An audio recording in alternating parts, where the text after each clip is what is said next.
పుదీనా కారం మసాలా రైస్ తిన్నారండి ఎప్పుడైనా?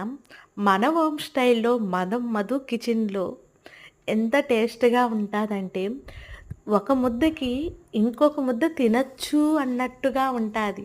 అది మన హోమ్ స్టైల్‌లో ఎంత టేస్ట్‌గా చూసేదానికే చాలా అద్భుతంగా ఉంది కదా! దాని కాంబినేషను మన గోబీ పకోడా తీసుకున్నామనుకోండి రైతాతో, ఇంకా ఏమీ అవసరం లేదండి. అలా తీసి ఒకటి నోట్లో పెట్టుకోకుండా ఊరుకుంటామా మనము రైస్ కన్నా ముందు?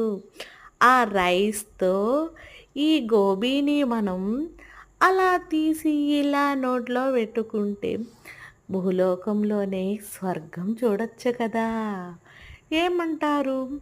తిండిలో స్వర్గం చూడొచ్చు. ఎలా పడితే అలా తినటం కాదు సామీ.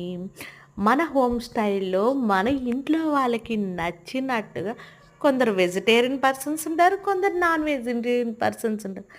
ఎవరిని ఇబ్బంది పెట్టకూడదు ఇంట్లో. వాళ్ళని మనం కష్టపెట్టకూడదు వెజిటేరియన్ పర్సన్స్. మా బుడ్డోడు ప్యూర్ వెజిటేరియను.